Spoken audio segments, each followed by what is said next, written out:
시간에는 마태복음 강의 97번째 시간으로 무엇을 보려고 나갔더냐라고 하는 주제로 말씀을 배우겠습니다.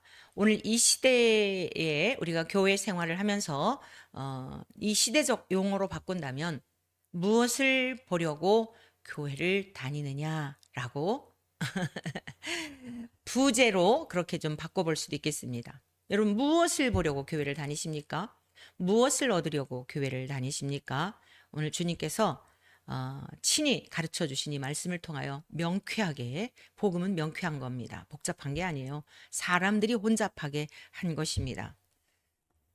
하나님을 대적한 바벨탑 사건 아시죠? 그래서 언어를 혼잡케 하셨죠. 말 못 알아들어요. 자기들이 말을 하면서도 못 알아들어요. 우리 주님께서 오늘 아침 말씀 마태복음에 대한 요즘 복음서를 반복해서 계속 듣곤 하는데 주님께서 이제 만찬 하시면서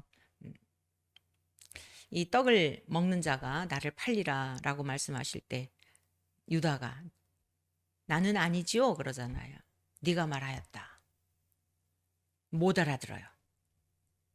못 알아듣습니다. 무슨 짓을 하는지도 몰라요. 혼잡게 된 영혼들은 그렇습니다. 자기들이 말을 하고서 이 말의 파급이 어떠한 일들을 몰고 올지에 대한 것도 생각이 없어요. 혼미해서 그래요. 바벨탑 사건으로. 야, 우리 조상들이 그 홍수로 인해 가지고 다 죽었다고 하는데 우리 하늘 꼭대기까지 탑을 쌓아보자. 그러면 어디 홍수가 난다 한들 우리를 침몰할 수 있으랴. 그래서 바벨탑 쌓은 거거든요.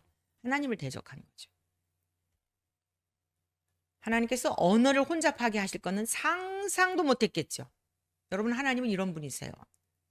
그래서 인생들은요 아주 이렇게 혼잡게 만들어요. 말귀도 못 알아듣고 해놓고도 무슨 뜻인지도 모르고. 그러나 복음은 명확합니다. 오늘 명확하신 주님의 말씀 우리가 함께 배우겠습니다.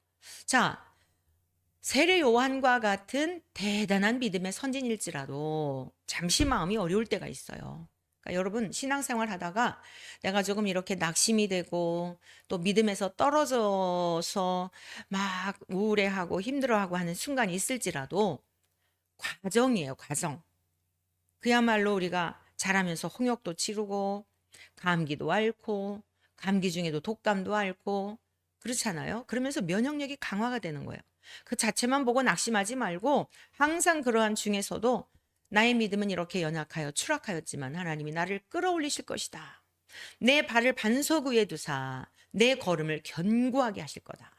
나의 인생의 반석이 되시는 우리 주님이 나를 붙들고 계심으로 말미암아 그래 악한 원수 마귀야 욥을 시험했던 것처럼 여러 가지로 나를 흔든다마는 나는 흔들리면 흔들릴수록 주님이 나를 더 견고하게 붙들고 계실 거며 나는 깨닫지 못할지라도 성령님께서 어느 순간 딱 깨닫게 하심으로 나는 그분 앞에 더 영광을 돌리고 감사와 감격 속에 주님 가신 길을 따르게 될 거다라고 하는 이러한 믿음으로 좌절의 자리에서 절망과 낙심의 자리에서 벌떡 일어나시는 여러분 되시기를 바랍니다.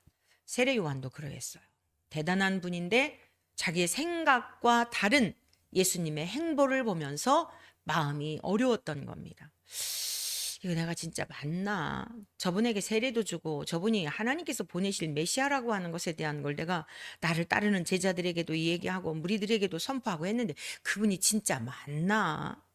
내가 이거 지금 이대로 믿어가지고 천국 가는 거 맞나? 오직 예수 얘기만 하면서 이거 예수님만 붙들고 간다고 다른 거 뭐 좀 해야 되는 거 아닌가? 여러 가지 생각이 드는 게 모든 인생들이에요. 예외가 없어요. 그래서 예수님이 이제 잘 말씀해 주시고 세례 요한이 그 제자들에게 가서 예수님이 하셨던 말씀을 들려주면 요한이 깨달을 수 있는 진리의 말씀으로 예언된 대로 오신 분, 가난한 자가 복음을 듣게 되고 눈먼 자가 뜨게 되고 귀먹은 자가 열려서 듣게 되고 이게 다 예언서에 예언된 내용이거든요. 누가 오시면요? 메시아가 오시면. 그러니까 가서 그 이야기를 전해주면 요한이 어땠겠어요? 또 그 말씀을 전언해준 그 복음을 듣고 회개하고 그 나중에 이제 장렬한 순교자의 삶을 마감하죠. 목배임을 당하여 뭐 자기의 힘이 있어서 그런 건 아니지만 자기의 힘과 상관없이 하나님께서 주시는 그런 영광스러운 인생을 마치게 됩니다. 이렇게 세례 요한에 대한 신앙이 갈등하고 있을 때 주님이 분명하게 정리해 주시고 제자들이 떠나갔어요. 오늘 본문 말씀을 보면 이렇게 시작되죠. 마태복음 11장 7절에서 9절까지 말씀을 좀 보시겠어요? 그들이 떠남에 요한의 제자들이에요. 요한에게로 이제 가서 예수님이 하신 말씀 전해주러 간 거예요. 예수께서 무리에게 예수님을 따르는 또 무리들이 있었죠. 그 무리들에게 요한에 대하여 감옥에 갇혀 있는 요한 그리고 무리들도 그 요한을 알아요. 왜냐하면 회개의 복음을 외쳤고 또 죄 사함을 얻게 하는 그런 세례도 주고 아니 그 물세례죠. 물세례. 세례 요한이 준 건 물세례를 준 거예요. 우리 주님이 주시는 것은 이제 성령 세례와 불세례인데 요한은 그런 세례를 베풀었기 때문에 무리들도 압니다. 그래서 요한에 대하여 말씀하시되 너희가 무엇을 보려고 광야에 나갔더냐? 바람에 흔들리는 갈대냐? 그러면 너희가 무엇을 보려고 나갔더냐? 부드러운 옷 입은 사람이냐? 부드러운 옷을 입은 사람들은 왕궁에 있느니라. 그러면 너희가 어찌하여 나갔더냐? 선지자를 보기 위함이었더냐? 옳다. 내가 너희에게 이르노니 선지자보다 더 나은 자니라. 그러니까 이제 무리들이 세례 요한을 따라다녔단 말이에요. 그러니까 이제 요한의 제자들은 갔지만 무리들을 향하여서도 이들에게 너희들이 지금 어디를 향해 가고 있는지를 알아야 한다라고 하는 것을 이 무리들에게도 가르쳐 주시는 내용의 말씀이에요. 자, 너희들이 광야에 갔지. 요한이 광야에서 외치는 자의 소리였잖아요. 메뚜기와 석청을 먹고 낙타털 옷을 입고 굉장히 심플한 삶을 살면서 메시아가 오심을 열망하며 그 타락한 이스라엘 백성들을 향해 지도자들을 향해 권력자들을 향해 회개 복음을 외쳤잖아요. 거기에 이제 따르는 무리들도 제자들만이 아니라 무리들이 있었단 말이에요. 그러니까 이 무리들이 요한을 알죠. 그래서 예수님 말씀하시기를 너희들이 요한 광야에 가서 갔던 이유가 무엇인지 한번 생각해 보아라. 흔들리는 갈대, 광야에 가면 볼 게 뭐가 있겠어요? 뭐 갈대? 네, 메마른 갈대들이나 좀 있었을까요? 그거 보려고 광야에 갔겠냐? 너희들이 거기 그거 보러 간 거 아니지? 반어법적인 표현이죠. 반어적인 표현. 자, 그러면 화려한 옷을 입은 그리고 부드러운 옷을 입은 사람을 보려고 광야에 나갔더냐? 그것도 아니지. 세례 요한은 그런 모습이 아니었으니까. 너희들이 광야에 갔던 이유는 선지자를 보기 위해서 선지자의 입을 통하여 들려주시는 말씀을 들으려고 너희들이 갔던 곳. 그거 맞지? 내가 알아. 그래서 주님 말씀하시고 옳다. 내가 너희에게 이르노니 선지자보다 더 나은 자니라. 세례 요한은 앞서간 많은 선지자들보다 더 하나님 앞에 귀중히 여김을 받고 쓰임을 받은 그런 보냄을 받은 자라는 거예요. 왜 그렇죠? 세례 요한이 뭐 아주 유능하고 똑똑하고 이래서요? 아니에요. 죄악이 아주 꽉 찼잖아요. 정말 노아 홍수 시대 때 죄악이 관영했다. 세상에 그냥 더 이상 이제 죄가 어떻게 더 이상의 죄가 없을 만큼 꽉 찬 거예요. 그런 상태. 우리 주님이 오시기 전에도 말라기 선지자를 보내신 후에 400년 동안 하나님은 선지자를 보내지 않으셨어요. 침묵하셨죠. 그 침묵을 깨게 한 선지자가 누구예요? 세례 요한이에요. 세례 요한을 통하여서 메시아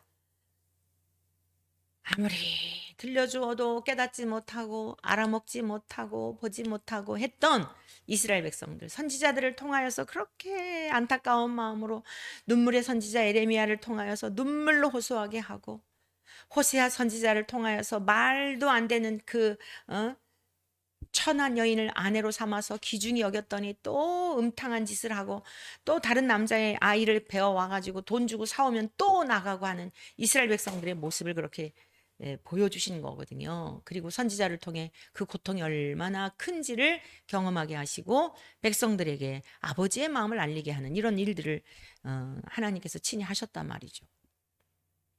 그리고 침묵을 깨고 이제 선지자도 안 보내신 거예요. 하도 말을 안 들으니까. 자녀들한테 교훈을 하는데도 뭔가 좀 알아먹고 들으려는 자세나 갖고 공손하기나 하면 이야기하지만 들을 자세가 아니면 얘기하지 않잖아요. 몇 번 얘기했는데도 전혀 바뀌지 않으면 알았어. 네 마음대로 살아봐 이러잖아요. 인생들을 향하여 이스라엘 백성들을 향하여 하나님이 그러하셨던 거죠. 그런데 이제 때가 돼요. 하나님의 시간표가 돼요. 메시아가 오셔야 했고 자, 메시아가 오시기 전에 광야에 외치는 자의 소리로 선지자들을 통해 예언된 세례 요한을 보내주신 겁니다. 그러면서 자 10절의 말씀을 좀 같이 보시겠어요? 10절 기록된 바 보라 내가 내 사자를 내 앞에 보내노니 그가 내 길을 내 앞에 준비하리라 하신 것이 이 사람에 대한 말씀이니라. 네, 선지자들을 통하여 우리 주님이 오시기 전에 앞서 주님의 길을 평탄케 하고 그러니까 주님이 가시는 길 안내자로서 이분이 누구인지를 알려주는 그런 역할을 하는 사람이 세례 요한이었거든요. 그래서 예수님이 이제 출현하실 때 그 사생애를 마치고 공생애를 하시기 위해서 이제 나타나셨을 때 보라 세상 죄를 지고 가는 하나님의 어린 양이로다. 그게 다 선지자들을 통해 예언된 내용이에요. 내 사자를 너 앞에 우리 주님 앞에 보내노니 그가 내 길을 내 앞에 준비하리라. 요한복음 1장에서는 더 명확하게 요한에 대해서 이야기하고 있죠. 요한은 예수님에 대하여 참 빛에 대하여 증언하러 온 자라 그랬어요. 사도 요한은 명확하게 더 밝히고 있습니다. 참빛 곧 세상에 와서 각 사람에게 비추는 빛이 있었나니. 사람들이 알아먹지 못했어요. 근데 예수님이 오시기 전에 그 예수님이 어떤 분인지를 가르쳐 주시고 예수님께로 자기로 말미암아 요한으로 말미암아 예수님께로 인도하기 위한 세례 요한에 대해서도 사도 요한이 첫 장에서 1장에서 서론적인 부분에서 사도 요한, 세례 요한을 소개하고 있는 것을 볼 수 있습니다. 주님 앞길을 준비한 자예요. 이렇게 세례 요한은 성경에 예언된 대로 온 믿음의 선진이고요. 선지자이고요. 또 이 요한이 얼마나 대단한 사람인지 주님께서 이렇게 칭송을 하셨어요. 11절 앞부분만 보시겠는데요. 내가 진실로 너희에게 말하노니 지금 무리들에게 예수님 말씀하시는 거예요. 여자가 낳은 자 중에 세례 요한보다 큰 이가 일어남이 없도다. 이거는 여러분 인류의 역사 가운데 여자가 낳은 그러니까 남성과 여성의 결합을 통하여 태어난 사람 중에 세례 요한보다 큰 자가 없다는 거예요. 대단한 찬사입니다. 그런데 여기서 우리가 잠깐 일어남이라고 하는 이 용어에 주목해 보아야 하겠는데요. 일어남이라고 하는 일어나다, 일어남이 없다라고 하는 이 말씀은 무슨 뜻인가 하면 깨우다, 눈을 뜨게 하다, 병에서 죽음에서 불분명에서 활동하지 않는 그런 상태에서 파멸해서 세우다 이런 뜻이 있어요. 비존재에서 존재의 가치도 모르고 존재감도 없이 살아가는 인생들, 무가치한 인생들. 자, 이런 의미가 있는데요. 세례 요한이 여자가 낳은 자 중에 요한보다 큰 이가 일어남이 없다라고 하는 말씀이 무슨 뜻이에요? 세례 요한이 예수님보다 먼저 6개월 전에 태어나서 잠자는 영혼들을 깨우고 죽어있는 뭐가 죄인지도 모르는 그들에게 독사의 자식들아 회개하라. 임박한 진노가 지금 도끼가 나무 뿌리에 놓였으니 도끼를 든 자가 그냥 찍어내리면 끝난다는 거예요. 심판의 복음을 외쳤죠. 회개의 복음을 외친 거예요. 그러니까 환영받을 수가 없어요. 우리 기독교인은 세상에서 환영을 받기 위한 종교가 아니에요. 병원은 아픈 사람들이 있기 때문에 병원에 가는 거예요. 건강한 사람은 병원에 갈 필요가 없어요. 병원에 가는 이유는 고침받기 위해 가는 거예요. 그런데 한결같이 병원에 가면 어떻습니까? 불편하고 아프고 고통스럽고 괴롭고 없던 병도 생긴다 그러잖아요. 그게 병원이에요. 여러분, 육신 잠깐뿐인 100세 시대라고 하니까 100년을 산다 치자고요. 100년을 살기 위해서 대부분 이제 노년 애들 병원 가시잖아요. 뭐 몇 년 더 연장하시기 위해서 병원에 가는데 수술하고 잘라내고 가장 먼저 가면 뭐 하죠? 검사한다고 금식하라 그러고 고통스러운 거예요. 병원에 가면. 근데도 왜 가요? 몇 년이라도 더 좀 살아보려고요. 맛있는 거 몇 년이라도 좀 더 먹어보려고요. 근데 왜 여러분들은 교회에 와서 교회에 와서 고침받을 생각을 안 하죠? 육신의 그 굳어있는 간경화, 동맥경화, 이 굳어있는 게 굉장히 뭐 뇌경색, 이게 다 무서운 거잖아요. 영적으로 딱딱해 있고 뭐가요? 성질머리들이. 과격한 표현을 했는데 우리 인생의 성질머리가 화강석과 같다 그랬어요. 이마가 화강석과 같대요. 교만하고 굳고. 그런데 하나님의 사람은 금강석과 같게 하시겠다 그랬어요. 그래서 너 그들을 두려워하지 마라. 선지자들을 보내시면서요. 에스겔 선지자를 통해서 저들이 그냥 막 아무리 네가 가서 외국어로 말하는 것도 아니야. 내가 너를 보내는데 다른 나라 말로 하는 데를 보내는 게 아니고 너 같은 모국어를 사용하는 백성들에게로 보낼 건데 안 들을 거다. 왜냐? 저들의 이마가 화강석과 같아가지고 너를 오히려 잡아먹으려고 그럴 거야. 그런데 두려워하지 마라. 겁내지 마라. 그리고 듣든지 안 듣든지 너는 전해. 내가 너의 이마를 금강석과 같게 할게. 그랬어요. 화강석이 금강석 이길 수 있어요? 금으로 된 걸 어떻게 이겨요? 화강석 부스러질 수밖에 없지. 얼마나 인간들은 완고한지 몰라요. 뭐가요? 생각이. 자기가 한번 옳다 하는 바를 깨뜨리지 않아요. 여러분, 우리 신앙의 여정 가운데 옥토밭과 가시떨기, 뭐 길가밭, 돌짝밭 다른 게 아니에요. 완고하고 굳고 그게 교만입니다, 사실. 그게 마귀의 성품이에요. 그게 우리가 태어날 때부터 들어와 있다니까요. 근데 그걸 고치지 않으면 절대 하나님의 말씀이 그 옥토밭이에요. 우리가 이렇게 부드럽게 하는 거. 부드럽게 하는 거는 뭐냐면 다른 게 아니고 인정하는 거예요. 인정하는 거. 복음을 전할 때 죄인이다. 화강석과 같다. 당신은 정말 굳습니다. 교만합니다. 그럴 때 내가 왜 교만해요? 이게 아니고 맞습니다. 정말 그렇습니다. 그게 저에게 고통입니다. 그게 제가 기도 제목 이래야 되는 거예요. 이게 옥토밭이에요. 그런데 목사님 어떻게 나한테 그럴 수가 있죠? 정말 저 자존심 상해요. 내가 교회를 다니면서 지금 말씀 전하다 보니까 한 사람이 생각났어요. 우리 여기 그 노원에 순복음교회가 있거든요. 나중에 거기로 간다 그러더라고요. 상당히 어려울 때에 우리 교회 나왔어요. 젊은 사람이었는데 그때 당시에 30대였어요. 어떻게 해서 교회를 나오게 됐냐면 남편이 모 대학에 기독교 대학이에요. 모 대학의 교수로 그 이력서를 내려고 하는데 목회자의 추천서가 필요하다는 거예요. 그래서 시골에서 교회를 다니다가 안 다녔다는 거죠. 시골에서 교회를 다니다가 서울에 올라와서 안 다녔는데 추천서를 좀 써줄 수 있겠느냐. 그래서 제가 거짓으로 쓸 수가 없다. 거짓으로 쓸 수는 없고 약속을 하겠느냐. 우리 교회에 출석을 하면서 그 다음에 성경 공부를 양육을 기본적으로 얼마간은 받아야 된다. 그리고 계속적으로 신앙생활을 하겠느냐. 그랬어요.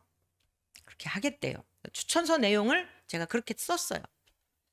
과거에 교회를 다니다가 이제 쉬던 중인데 근본에 저희 교회에 출석을 하기로 약속을 하였고 매주 1회씩 성경 공부를 하기로 약속을 했습니다.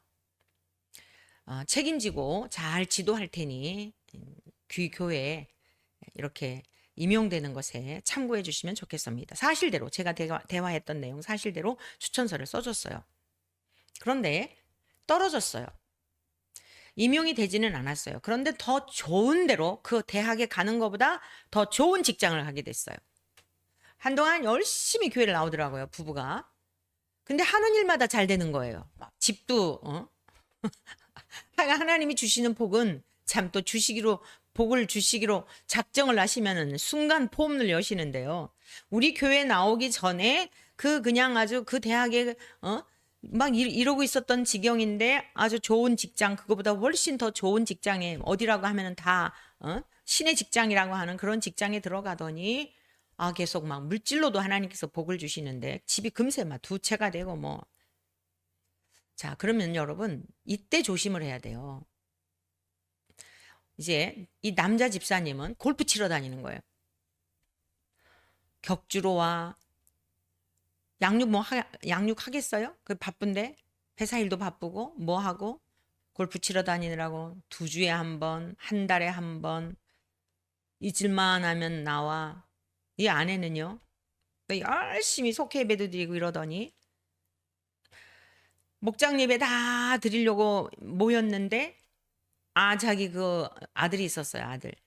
아들이 둘이었는데 초등학교 뭐 무슨 축구반이래나 뭐래나. 그래서 그 아이 그거를 해야 되느라고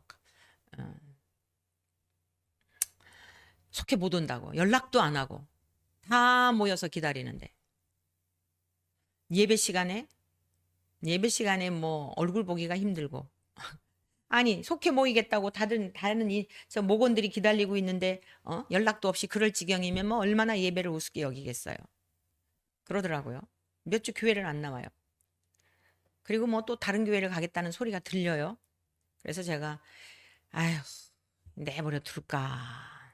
오라고 하고 싶은 생각은 전혀 없었어요. 이미 저의 그 영적인 이 역량 하에서 이거는 어떻게 할 수가 없다. 너무 부요해져 가지고 이건 하나님이 다루셔야 할 부분이지 제 힘으로는 할 수 없겠다 하는 생각이 들었어요. 그러나 정말 그 영혼을 사랑하기 때문에 갔어요. 마지막 목사로서 몇 년 동안 함께 신앙생활하면서 지켜보았던 개선해야 할 것에 대하여 제가 이야기를 해줘야겠다. 다른 데 가서라도 신앙생활을 잘 하도록. 그래서 이제 불시에 찾아갔죠. 그랬더니 문을 열면서 이렇게 이제 대부분 뭐 집에 있으면은 뭐 그냥 그렇잖아요. 그러니까 이러고 빼꼼히 내다보더니 아니 연락도 없이 이렇게 하면 어떡해 하고 소리를 빽 질러요. 들어오라는 얘기도 안 하고. 그것도 대낮이었거든요. 대낮이었고 그러면서 정천 교회 안 갈 거예요 그러더라고요. 그래서 알고 왔다. 다른 데 간다는 소식 듣고 왔는데 내가 그냥 다른 데 가서 신앙생활 하도록 내버려도 되는데 찾아온 이유가 있다. 하나님은 살아계시고 인격적인 분이시다. 어디를 가든지 신앙생활을 그렇게 하면 안 된다. 하나님을 가장 우선순위로 섬겨야지. 자식이 1순위, 내가 취미생활하는 게 2순위, 세상 친목 모임 그런 데 가가지고 하다가 나머지 나 비어있는 시간 어쩌다. 하나님 그렇게 섬기면 안 되는 분이다. 그랬더니요 막 버럭버럭 화를 내면서 아유 내가 세상에 이런 목사 처음 봤다고. 내가 언제 하나님을 무슨 뭐 말순이로 섬겼다냐고 언제 그랬냐고. 아니 당신이 알 거 아니냐 집사님이 알 거 아니냐 내가 일일이 얘기하지 않아도 예수님에 대한 그 마음 그 처음 교회 나올 때 힘들어가지고 징징대면서 울면서 함께 기도하고 정말 목사님 만난 거 감사해 어쩌고 저쩌고 막 그러더니 살만하니까 재산 늘어나니까 당신 남편 잘 나가니까 그 조카가 2살 땐가요? 이 눈에 암이어가지고 적출을 했어요. 멀어요. 그것도 그 조카 기도해 달라고 또 절 보고 가자 그래서 가서 기도해 주고 그 언니네 가족들에게 복음 전하고 자기가 아쉬울 때는 막 그러니 살만하니까 이 작은 교회 목사 너무 우습잖아요. 그래서 막 바락바락 대들어요. 내가 교회 다니면서 내가 이런 목사 처음 봤다고. 내가 뭘 어쨌길래 그러냐고. 뭐 얼마큼 해야 되는데 그러냐고. 그래서 11조를 제대로 하기를 해. 계산해 보자면 그런 얘기는 안 했어요. 주일 성수를 제대로 하기를 해. 그렇게 하나님께서 눈에 보이게 그 짧은 기간에 눈에 보이게 형통하게 하시고 은혜를 베푸셨는데 은혜를 은혜로 여기지 않고 그래서 제가 그랬어요. 다시 말씀드리지만 우리 교회에 나오라고 온 게 아니다. 다른 교회 간다는 소리를 내가 들었는데 다른 데 가서라도 그렇게 신앙생활 하지 말라고 목사의 양심으로 마지막 어찌됐건 우리 교회 났던 분이니까 마지막 이 이야기를 해주려고 내가 온 것이다. 신앙생활 잘하기를 바란다. 이러고 이제 나왔는데 문을 쾅 닫으면서 별일이야 정말. 그러더니 또 막 분이 나가지고 막 분이 안 풀리니까 막 장문의 문자를 저한테 보내가지고 어쩌고 저쩌고 막 내가 뭘 그렇게 막 신앙생활을 못했다고 그러느냐고. 여러분 이게 화강석과 같은 거예요. 그러면 하나님의 말씀을 들을 때 어떻게 된다고요? 맞습니다. 제가 나름대로 주님 앞에 신앙생활 하느라고 했지만 여러 가지 매여 있는 일들 때문에 그리하지 못해서 목사님 보시기에도 그러하셨군요. 네, 죄송합니다. 잘하겠습니다. 이래야 되는 거예요. 그럼 끝나는 거예요. 아니 제가 무슨 누구 원수 맺고 살 일이 있어요. 아니 교회를 또 자기들이 아쉬워서 왔던 거고 진짜 눈에 보이게 하나님이 그 자기들이 좋아하는 세상적인 복을 그렇게 막 주시면서 그 복이 독이 된 거죠. 오래전 일이에요. 신앙생활이 왜 잘하지 않냐면 여러분은 화강석과 같은 여러분의 완고한 생각을 깨뜨리지 않으면 모태신앙이 아니라 목사가 아니라 감독이 아니라 감독회장이 돼도요 아무 상관없어요. 구원과는 아무 상관없어요.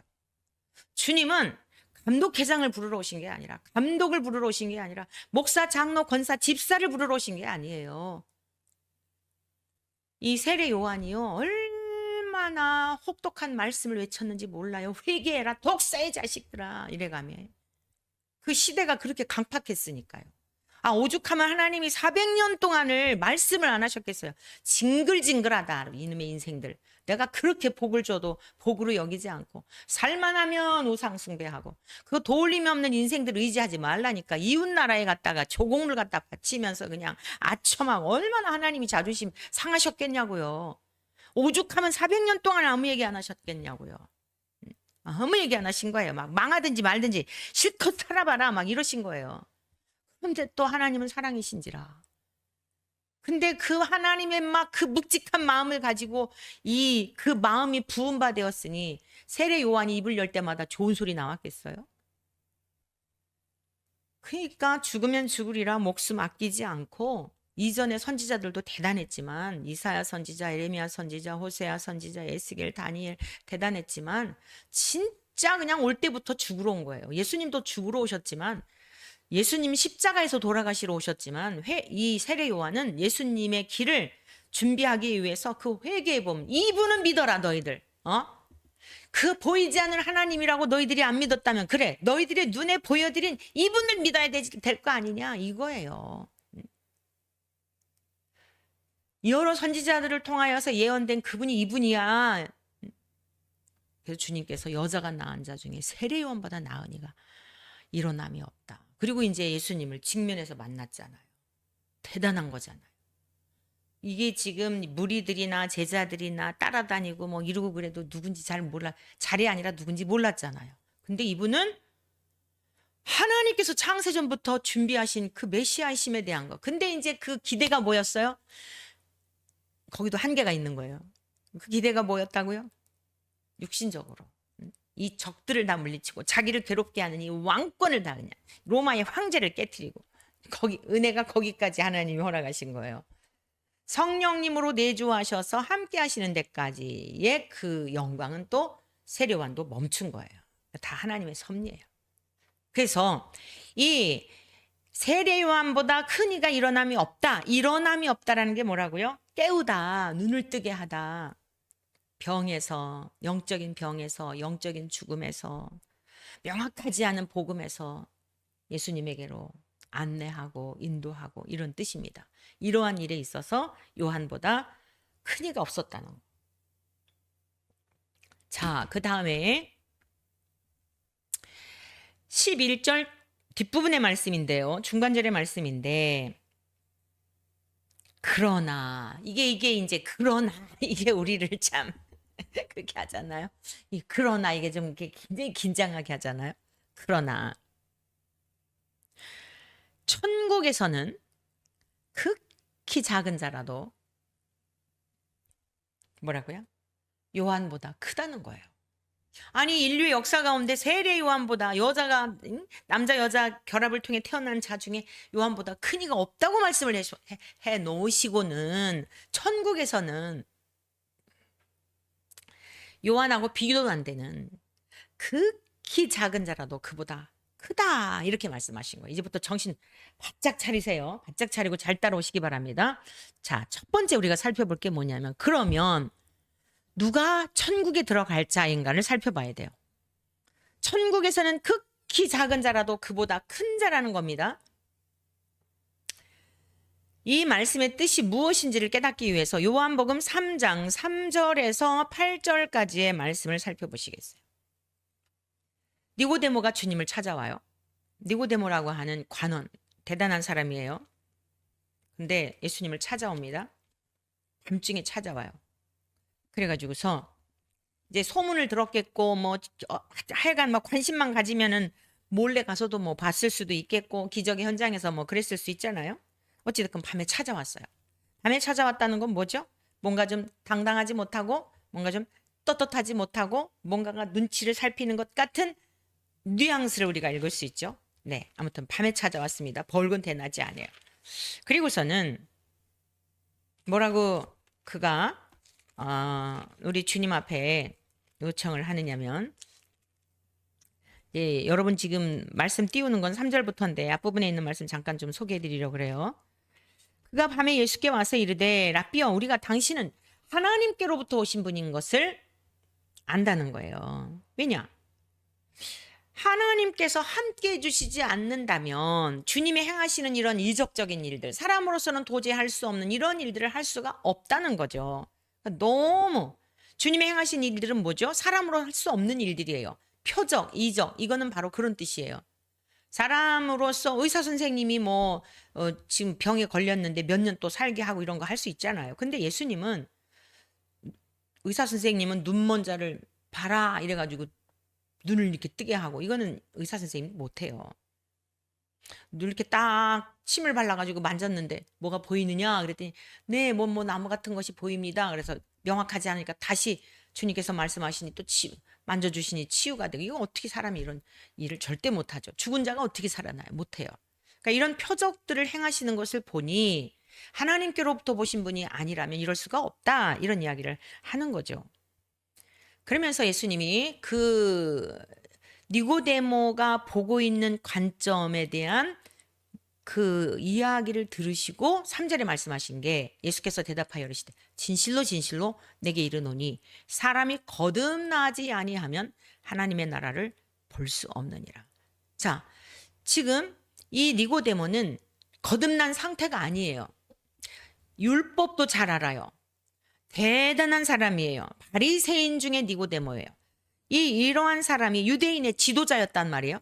그런 사람이 예수님에 대해서 이해를 못하는 거예요. 대단한 표적을 보이는데 하나님께로부터 하나님께로부터 오신 선생인 줄 안다. 하나님께로부터 오신 선생. 구약의 선지자들 다 하나님께서 택하신 분들이잖아요. 그러니까 하나님 선지자 중에 한 사람 이렇게 생각했을 수 있죠. 그러니까 예수님이 네가 지금 내가 누군지를 못 알아보는 것은 네가 지금 내가 누구인지를 못 알아보고 내 말뜻을 못 알아먹고 이 모든 것은 거듭나지 않았기 때문이야 라는 거예요.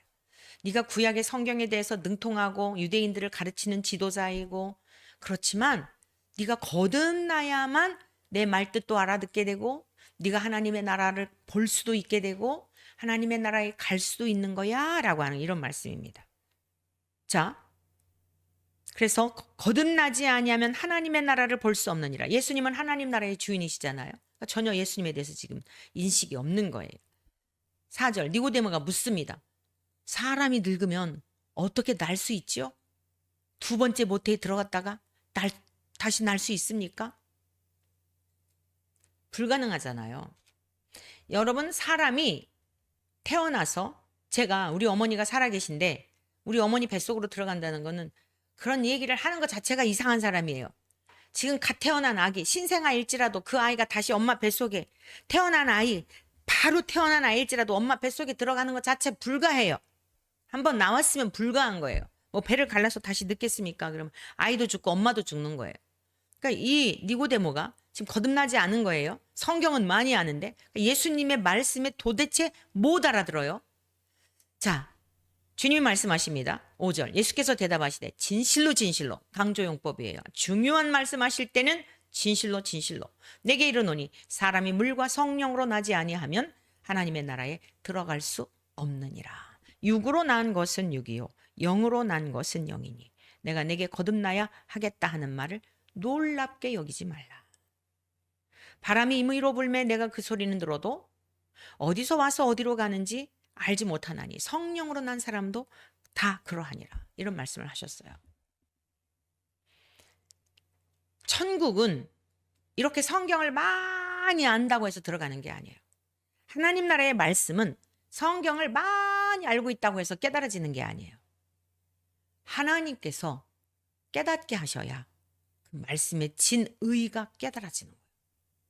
예수님 앞에서 말씀을 하셔도 지금 대면해가지고 예수님이 하시는 말씀을 들어도 하시는 말씀을 듣고 있음에도 무슨 소리인지 못 알아듣는 게 이게 하나님 나라의 놀라운 신비이고 비밀이에요.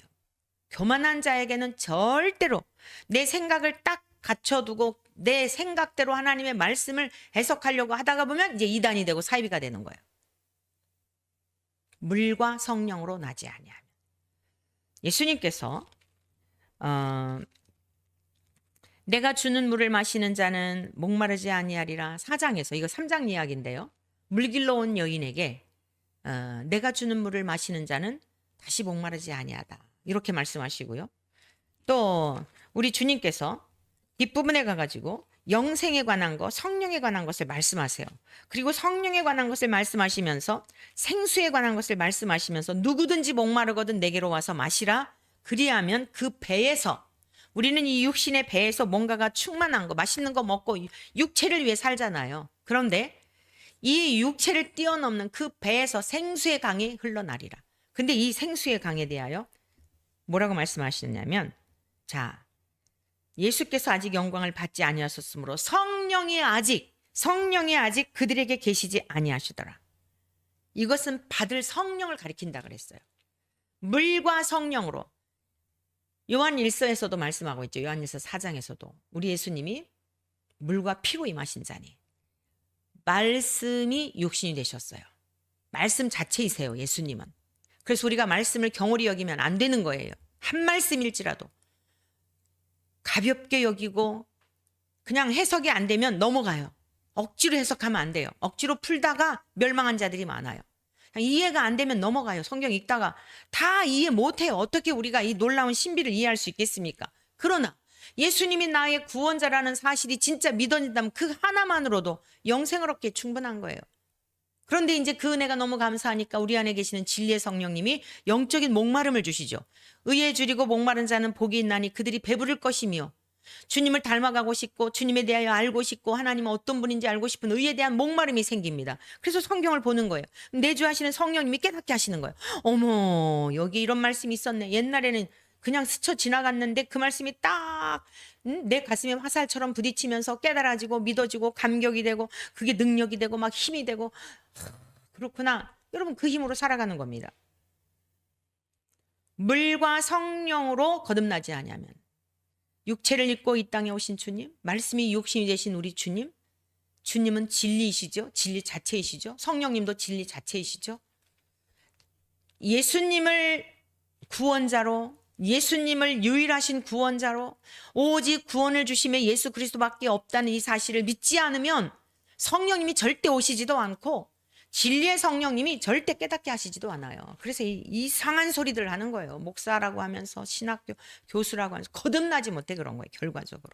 결과적으로 육적으로 다 해석하는 거예요. 성경을 윤리 교과서로, 상식을 추구하는 교과서, 말 같은 소리를 해야죠. 제가 그 요번에 최근에 글 쓴 게 있잖아요.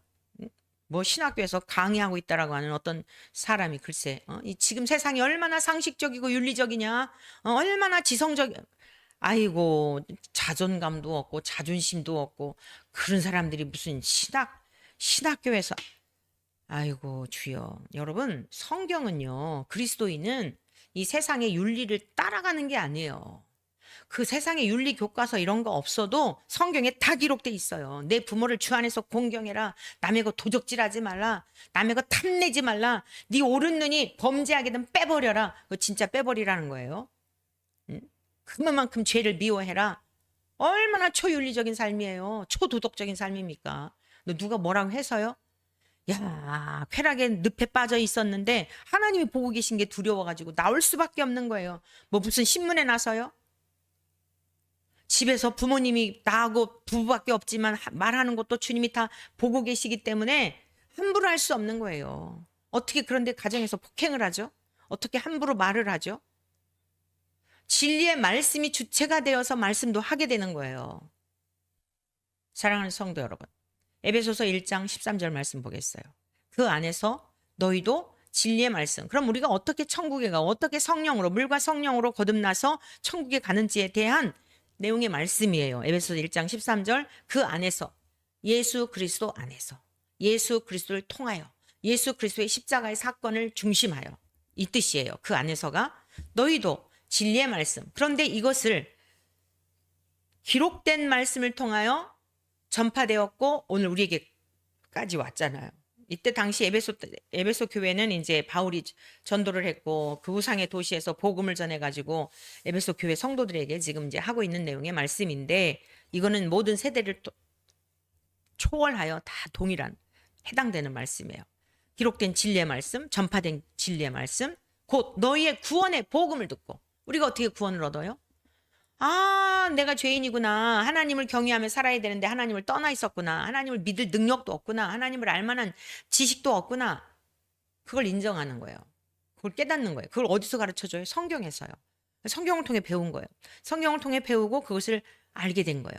아, 그러면 내가 죄라면 이 죄 문제 해결해야지. 아, 근데 예수님이 나의 죄 때문에 십자가에 죽으셨다고? 그분을 믿어야지. 구원의 복음을 듣게 된 거예요. 그 안에서 또한 믿어.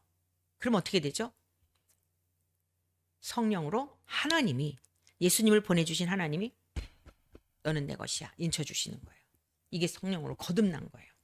그때부터 하나님의 신이 우리 가운데 나와 인격적으로 내 영과 하나님의 영이신 하나님이 나의 영과 더불어 연합이 되어서 함께 교통하고 교제하고, 그게 하나님 나라가 임한 거예요.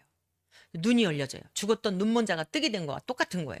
육신의 눈이 아니라 영안이 열려지게 되니까 어머, 보이지 않던 그 세계가 믿어지는 거예요. 하나님의 말씀이 들려지는 거예요. 사물을 보면서도 보는 시각이 달라진 거예요. 눈먼 소경이 눈을 뜬 것과 같고 귀 먹은 자가 열려진 것과 같고. 성령으로 이렇게 인침받은 사람들은 그 순간 하늘나라의 생명록에 이름이 기록이 돼요. 계시록 20장 11절에서 15절이에요. 또 내가 크고 흰 보좌와 그 위에 앉으신 이를 보니 땅과 하늘이 그 앞에서 피하여 간 데 없더라. 또 내가 보니 죽은 자들이 큰 자나 작은 자나 큰 그 보좌 앞에 서 있는데 책들이 펴 있고, 우리 주님의 보좌 앞에 책들이 펴 있다는 거예요. 다른 책이 펴졌으니 곧 생명책이라. 하늘나라에는요, 행위록과 생명록이 있어요. 죽은 자들이 자기 행위를 따라 책들에 기록된 대로 심판을 받으니 여러분, 우리가 행하는 모든 일에 대하여 다 기록하고 있습니다. 그래서 이 세상에 살 동안에 생각나는 죄에 대해서 속히 회개해야 돼요. 죽음이 오면은 회개할 기회가 없어요. 회개한 건 다 용서해 주세요. 바다가 그 가운데서 죽은 자들을 내주고 또 사망과 음부도 그 가운데서 죽은 자들을 내주매 각 사람이 자기의 행위대로 심판을 받고 사망과 음부도 불못에 던져지니. 이것은 둘째 사망 곧 불못이라. 누구든지 생명책에 기록되지 못한 자는 불못에 던져지더라. 물과 성령으로 거듭나지 않으면 생명책에 기록될 수 없어요. 누구든 예외가 없어요. 오직 예수 그리스도의 복음을 듣고 믿어 성령으로 인침받은 사람, 진심으로 회개하고 주님을 주인 삼고, 내가 주인이 아니라 그 사람들의 물과 성령으로 거듭난 사람들의 열매가 있죠. 이 아무나 예수님을 주시라 고백할 수 없어요. 하나님을 아빠 아버지라 하죠. 무슨 뜻이죠? 내 모든 주권에 대한 것도 위임해 드렸다는 뜻이에요. 내가 주인이 아니에요. 그런 믿음의 열매를 맺으면, 많은 열매를 맺으면 살게 돼요. 그러면 마지막 12절입니다. 마태복음 11장 12절의 말씀 보겠어요? 세례 요한의 때부터 지금까지 천국은 침노를 당하나니 침노하는 자는 빼앗느니라. 여기서 천국에서 지금 예수님이 요한이 여자가 낳은 자 중에 최고다. 그런데 천국에서는 지극히 작은 자라도 그보다 크다. 이렇게 말씀한 거예요. 누가 천국에 가는 거예요? 예수님을 믿는 자, 예수님을 모신 자. 그러니까 그 사람이 커서가 아니에요. 하늘이 주인이신 예수님이 이 땅에 오셨는데 우리 예수님을 믿으심으로 말미암아 우리 안에 계시잖아요. 그걸 성령으로 땅땅 인쳐주셨잖아요. 그래서 가게 된 거예요. 그러니까 내가 큰 게 아니고 크신 주님을 모시고 있기 때문에, 그래서 피조물이었던 요한과 비교를 할 그거는 아니지만 주님을 믿음으로 모심으로 이 세상에 살다가 천국에 갔으니 큰 자다, 이런 뜻이에요. 그런 말씀 보고 또 교만되고 우쭐하고 이러면 안 되는 거예요. 그러면 천국, 누가 천국에 들어가냐? 물과 성령으로 거듭나는 자가 들어간다. 근데 여기 침노에 대한 이 용어에 우리가 관심을 가져야 돼. 침노를 당하나니, 이 뜻은 뭐냐면 강제로 들어가다는 뜻이에요. 수동령으로는 빼앗기다라는 뜻이에요. 수동령으로는 빼앗기다. 강요하다, 폭행을 당하다라는 뜻도 있어요. 주님이 이 땅에 오신 것은 천국을 빼앗기기 위해서 오신 거예요. 그래서 어느 인생도 핑계할 수가 없다니까요. 택자와 불택자 얘기 있죠. 예정론에 대한 거 있죠. 정말 화강석과 같은 이 교만함을 하나님 앞에 내려놓고, 전 진짜 안 믿어지거든요. 전 정말 천국 가고 싶거든요. 그런 사람들에게 뺏겨주신다는 거예요. 어떻게 천국 갈 수 있죠? 도와주세요. 응? 식음을 전폐하면서 금식을 하면서 저 정말 천국 가고 싶어요. 저 택하지 않아서 그러신가요?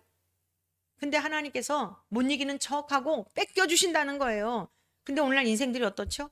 절대 그럴 일 없죠. 내가 무슨 죄를 지었는데, 내가 얼만큼 뭐 어찌해야 되는데, 막 달려들죠. 변명하고.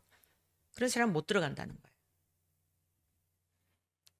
원기왕성한 폭력, 이런 뜻이 있단 말이에요. 주님은 빼앗겨 주시기를 원해요. 우리가 달리기 할 때, 애기하고 달리기 할 때, 3살짜리하고 달리기 하는데 막 아기가 앞서가는데 막 뒤에서 막 어구 뒤따라가잖아요. 그러면 애는 지가 진짜 달려서 그런 줄 알고, 지가 이긴 줄 알고 막 우쭐대죠. 우리 다 그러고 살아왔잖아요. 주님 눈 감아 주시는 거예요. 들어오라는 거예요. 누구든지.